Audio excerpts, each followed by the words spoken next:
Selamat datang di acara Bawaslu Kabupaten Boyolali. Selamat siang. Kali ini berjumpa lagi dengan saya Lukmanul Hakim di acara podcast Bawaslu Boyolali yang akan membahas terkait tema sengketa dalam konsep keadilan pemilihan umum. Tentunya pada kesempatan kali ini kita akan membahas terkait hal-hal yang ditanyakan oleh sahabat-sahabat Bawaslu dimanapun Anda berada terkait dengan proses penyelenggaraan pemilihan umum. Tentunya sahabat Bawaslu sudah menanyakan apakah pelaksanaan pemilihan umum di Indonesia itu sudah dilaksanakan dengan adil atau kepastian hukumnya apakah sudah ada dan sebagainya.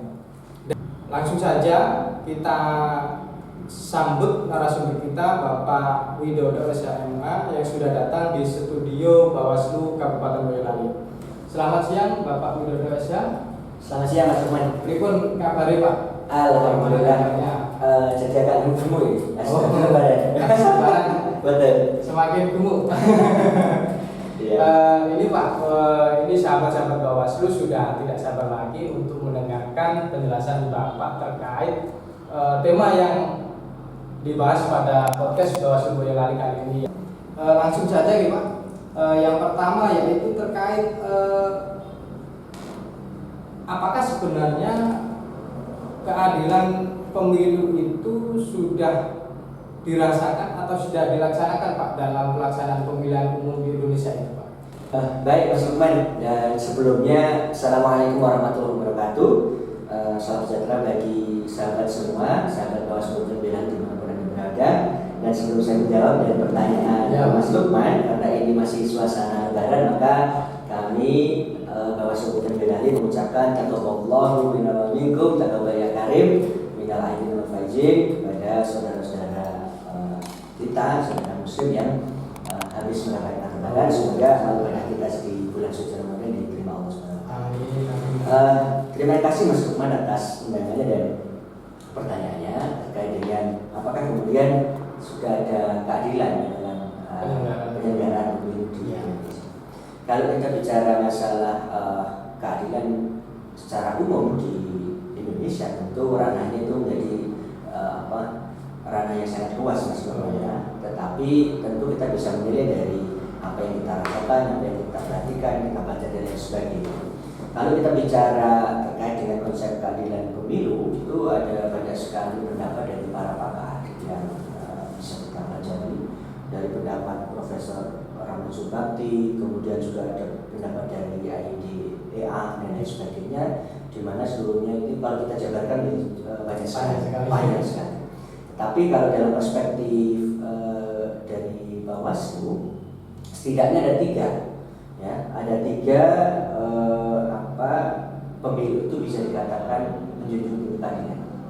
Yang pertama adalah bahwa seluruh tahapan proses pemilihan umum yang dijalankan itu sudah mengacu pada satu aturan hukum yang ada.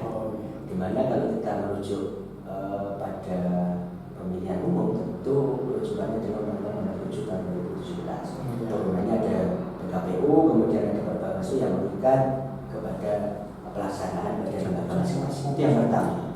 Kemudian yang kedua, sudah tersedia mekanisme penyelesaian sengketa, baik sengketa proses maupun sengketa hasil pemilihan.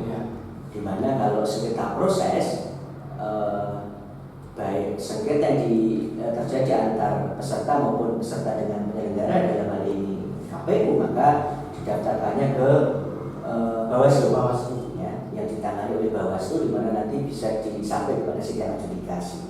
Kemudian kalau kita bicara masalah sengketa hasil, tentu muaranya ada di Mahkamah Konstitusi. Itu kita semuanya sudah paham dan mafhum ya. Kemudian yang ketiga, penanganan pelanggaran pemilu itu sudah dilaksanakan sesuai dengan tenggat waktu yang diatur berdasarkan undang-undang. Nah, tiga syarat itu apabila dijalankan secara konsisten oleh penyelenggara pemilu, maka bisa dikatakan secara substantif itu sudah muncul satu keadilan dalam perspektif pelaksanaan pemilu kaitannya dengan sengketa dalam konsep keadilan pemilu. Artinya ketika tiga poin tersebut sudah bisa menjadi acuan bahwa pelaksanaan pemilihan umum di Indonesia itu sudah sesuai dengan asas adil, sehingga keadilan pemilu itu sudah terpenuhi di Indonesia. Paling tidak ketika prosedur itu ketika dijalankan itu ada harapan bahwa seluruh hal baik dari mulai tahapan kemudian munculnya sengketa baik proses maupun hasil, kemudian ada penanganan apabila munculnya pelanggaran yang dijalankan sesuai dengan mekanisme peraturan perundangan yang berlaku, maka akan muncul satu keadilan pemilu. Terus selanjutnya Pak, untuk yang kedua yaitu terkait kepastian hukum dalam penyelenggaraan pemilihan umum. Apakah dalam penyelenggaraan pemilihan umum itu kepastian hukum dalam pelaksanaan pemilihan umum itu sudah ada kepastian hukumnya, sehingga masyarakat tidak bingung dalam kepastian hukum pemilihan umum? Baik, Mas Lukman. Jadi kalau kita bicara masalah salah satu asas yang harus dijunjung tinggi dalam negara hukum adalah munculnya satu kepastian hukum. Oh iya. Nah, dalam konteks pemilu tentu juga harus muncul satu kepastian hukum.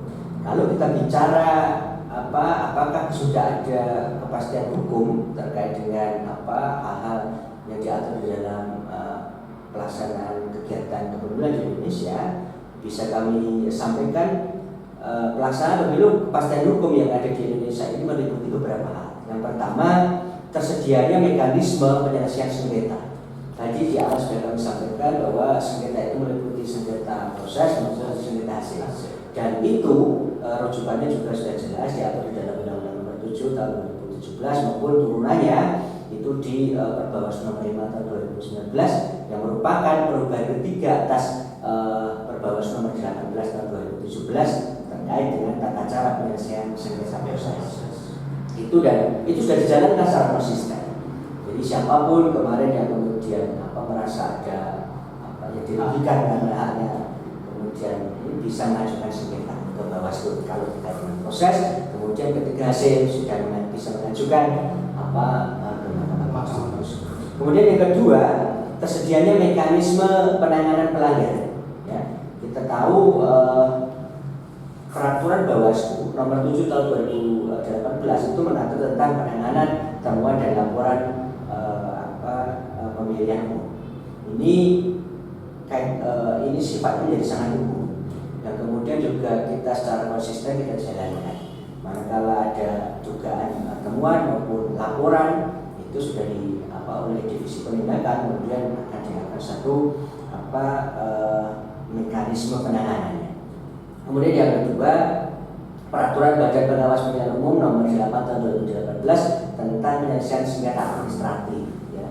Jadi itu lapornya ke Bawaslu, ditangani dilakukan dengan staf, kemudian ada mekanisme pemenuhan ketentuan formulir materialnya, kemudian bisa ditindaklanjuti. Kemudian yang ketiga, peraturan Badan Pengawas Pemilihan Umum Nomor 4 Tahun 2019 tentang mekanisme penanganan pelanggaran kode etik. Ini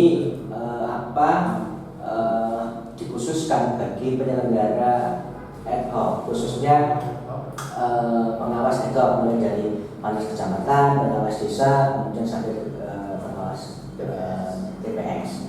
Ini untuk menjamin bahwa seluruh penyelenggara pemilu maupun pusat sampai di tingkat TPS ini menjunjung tinggi etika, karena di dalamnya kita terikat oleh satu kode etik.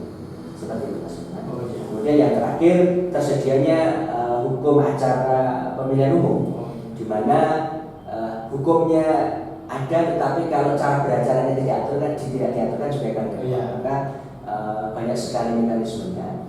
Kalau di dalam proses administrasi ada acara administrasi adjudikasinya. Kemudian kalau sedang kode etik ada mekanismenya di DKPP kalau yang Bawaslu. Kemudian kalau yang di pengawas ad hoc ke Bawaslu Kabupaten Kota itu ada mekanisme juga, termasuk juga misalnya secara sengketa administratif atau pasal dan sebagainya. Misalnya muncul yang putusan atau keputusan KPU dan sebagainya yang ingin digugat bisa ke peradilan tata usaha dan lain sebagainya. Ini yang menjadi satu acuan terkait dengan kepastian hukum. Artinya untuk kepastian hukum sudah diatur beberapa regulasi untuk mengatur baik penyelenggaraan pemilihan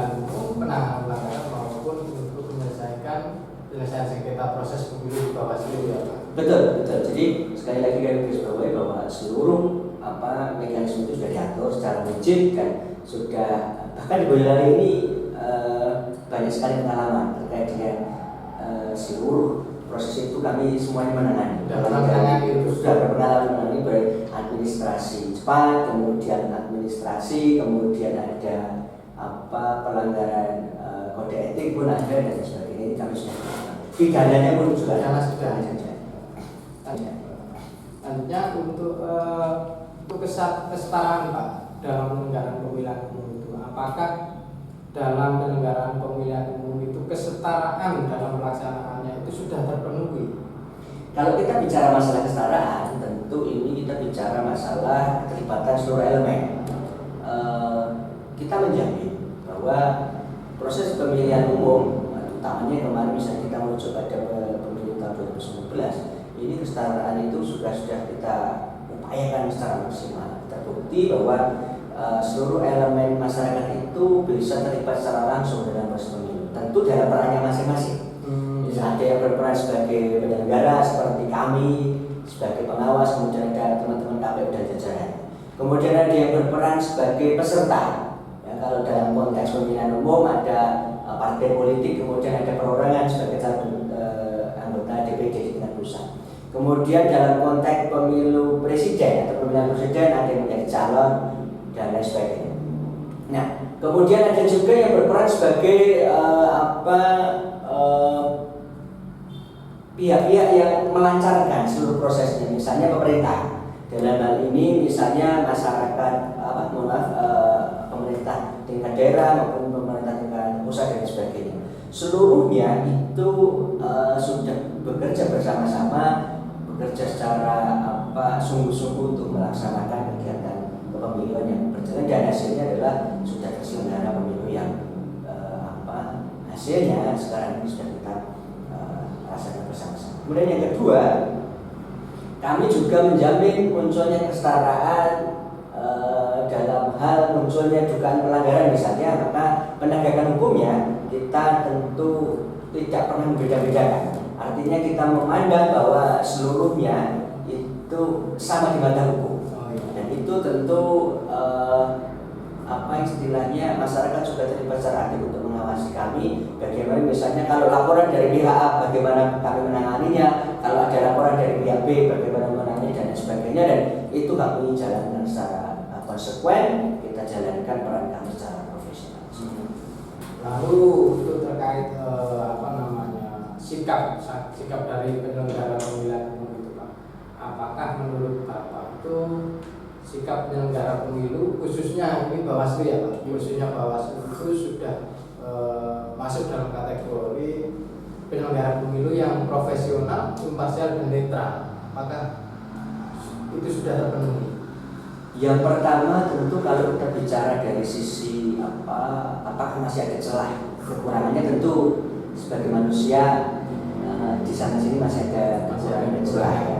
Tetapi kalau kita bicara masalah kelembagaan, tentu kita berupaya semaksimal mungkin bahwa seluruh elemen utamanya para penyelenggara pemilu itu sudah berjalan berusaha semaksimal mungkin untuk bekerja secara profesional, imparsial dan netral. Nah, untuk menuju ke sana itu ada beberapa istilahnya prasyarat yang harus terpenuhi.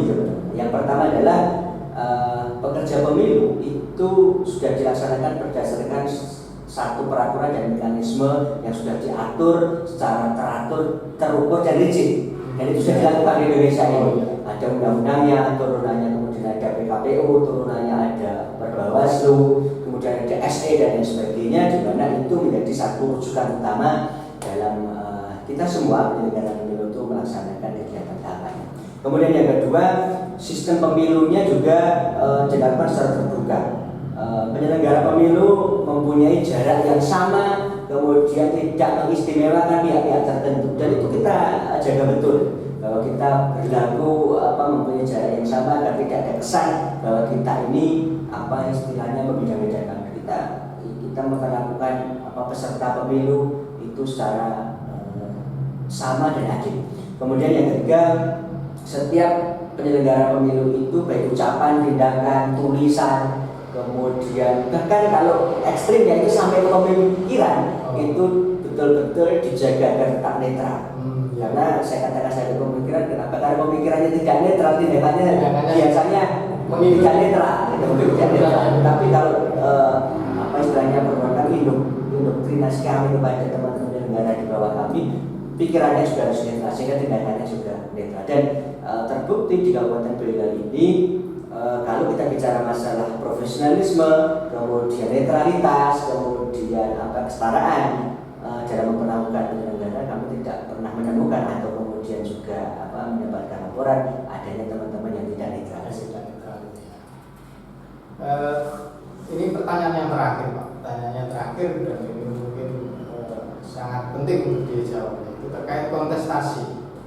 Apakah kontestasi dalam penyelenggaraan pemilihan umum itu sudah memenuhi asas atau asas yang ada di pemilu itu, ya itu asas bebas dan adil dalam pelaksanaan kontestasi dalam pemilihan umum itu, Pak? Baik, Mas Suman. Kalau kita bicara masalah kontestasi, kita tidak lepas dari istilah kandidasi ya. Kandidat. Kalau kita bicara kandidat, kita tentu ada. Kalau kita bicara masalah pemilu itu ada dua, baik yang itu sifatnya kelompok dalam misalnya partai politik maupun perorangan, kemudian ada perseorangan dalam konteks karena dia mewakili dirinya sendiri bukan melalui partai politik, misalnya calon DPD. Nah, kita utamanya badan penyelenggara, badan pengawas pemilihan itu sudah menjaga betul agar kandidasi ini berjalan secara fair, tidak ada kemudahan dan sebagainya. Misalnya kita bagaimana kita memperlakukan calon incumbent misalnya, ya dalam konteks pemilihan umum maupun pemilihan kepala dan sebagainya, ya kita perlakukan sama dengan pendatang baru, karena bagi kami tidak ada pendatang baru maupun incumbent, semuanya harus dilakukan sama, harus tunduk patuh pada hukum, dan kita jalankan fungsi-fungsi kami baik pencegahan maupun penindakan sebagai badan pengawas pemilihan umum. Kemudian yang kedua, calon perseorangan pun akan juga kita perlakukan secara adil dan sama. Misalnya kita fasilitasi, kita juga beri akses komunikasi yang sama. Kalau dalam konteks pilkada minggu kemarin misalnya sebagai contoh saja, misalnya dalam perseorangan kan hampir saja ada di Kabupaten Boyolali ini, walaupun kemudian akhirnya tidak lolos syarat dukungan misalnya. Tetapi sejak awal kita juga membuat jarak yang sama kepada calon perseorangan maupun calon unsur partai politik untuk bisa kita beri layanan dalam konteks informasi, tetapi kita perlakukan sama dalam konteks misalnya ada pelanggaran kita tidak. Dan itu kami jamin tidak ada perlakuan yang berbeda. Kita bersifat benar-benar imparsial, kita tidak parsial ya, dan kita netral dalam konteks kita penyelenggara pemilu ini memperlakukan peserta itu secara sama, adil, dan harapannya masyarakat mendapatkan satu rasa keadilan. Itu maksudnya. Ini sudah diterangkan dengan jelas terkait beberapa pertanyaan yang sudah moderator persiapkan atau sudah saya persiapkan, sehingga saya kira itu untuk keadilan pemilu maupun kepastian hukum maupun kesetaraan dalam penyelenggaraan pemilihan umum itu di Indonesia itu sudah terpenuhi terkait kepastian hukum. Sudah ada undang-undang yang mengatur terkait baik itu penyelenggaraan pemilihan umum, penanganan pelanggaran maupun penyelesaian sengketa prosesnya, Pak, itu sudah terpenuhi. Dan mungkin ada closing statement dari Pak Widodo dalam kesempatan kali ini. Ya, baik. Sebelum saya akhiri, saya berharap kepada seluruh masyarakat Boyolali, apabila ingin mendapatkan informasi terkait dengan kepemiluan apapun bentuknya, bisa datang ke kantor kami atau mengunjungi website kami, mengunjungi media sosial kami Bawaslu Kabupaten Boyolali, agar kita bisa saling bertukar informasi, berinteraksi. Harapannya masyarakat semakin peduli terhadap kehidupan demokrasi. Baik, sahabat Bawaslu dimanapun Anda berada, waktu kita pada kesempatan kali ini sudah habis dan saya ucapkan terima kasih kepada Bapak Sama-sama, yang sudah berkenan untuk menyempatkan waktunya dalam kegiatan podcast Bawaslu Boyolali pada kesempatan kali ini.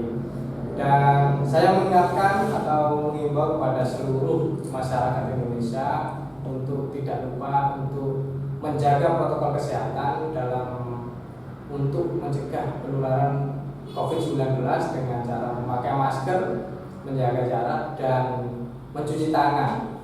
Dan jangan lupa like dan subscribe channel Bawaslu Boyolali untuk agar bisa berkembang dalam kedepannya. Dan sekian dari saya. Apabila ada pertanyaan bisa ditulis di dalam kolom komentar. Dan sekian dari saya dan beserta kru Bawaslu Kabupaten Boyolali. Apabila ada kekurangan maupun hal yang lebih, saya mohon maaf. Akhirnya selamat siang sahabat Bawaslu Kabupaten Boyolali dimanapun Anda berada. Assalamualaikum warahmatullahi wabarakatuh. Waalaikumsalam warahmatullahi wabarakatuh. Salam awas.